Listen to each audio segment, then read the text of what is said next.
Letošnji maraton 16. maja v Radencih bo potekal približno enako kot zdaj že kar nekaj let. Začnemo že zjutraj z pohodom ob 8. uri, nadaljujemo z tekaškim dogodkom, se pravi teki na 21-42 km, ki tečeta tudi skozi Avstrijo. In pa potem 15 minut zatem še krajša 2 teka in pa nordijska hoja. Popoldne pa že tudi kar klasično začnemo ob 4. uri z dobrodelnim tekom Gorazda Giderja v soorganizatorstvu z Lionsi radgonskimi. Potem tek z kužki in pa na koncu še otroški teki. Za otroškimi teki še rahla popestritev za otroke z muco žužo in pa kot recimo češnja na torto, koncert naše domače Nike Zorjan.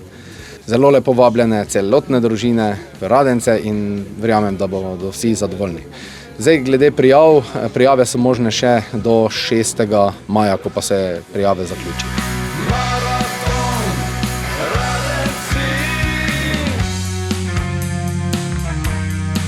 Za zdravilišče Radenci je to eden večjih dogodkov.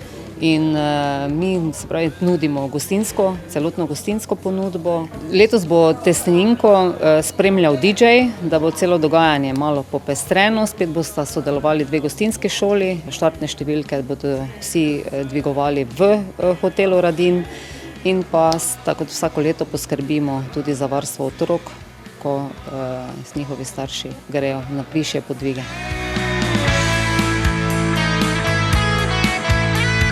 Es ist wunderbar, gemeinsam zu arbeiten. Jetzt ist schon das 3. Jahr, dass dieser Marathon hat vorher schon darüber geführt, aber jetzt wieder nach der Pandemie, dass der Dreiherzl-Marathon über die Grenze führt. Natürlich ist das für unsere Region, gemeinsame Region, in der wir hier leben, eine sehr, sehr große Sache, weil das Medieninteresse groß ist und gezeigt wird, wie wunderbar unsere Biosphäre ist, unser Biosphärenpark. Unsere Stadt ist, unsere beiden Städte sind, oder alle Städte, die unterwegs sind, ob das Radein, Gornja-Radgona oder Bad Radkersburg ist. Insgesamt und es ist vor allem eine wirklich verbindende Veranstaltung, die zeigt, dass wir eine Region zusammen sind und dass eigentlich keine Grenzen zwischen uns existieren, weil die Grenzen sind durch die Brücken überbrückt.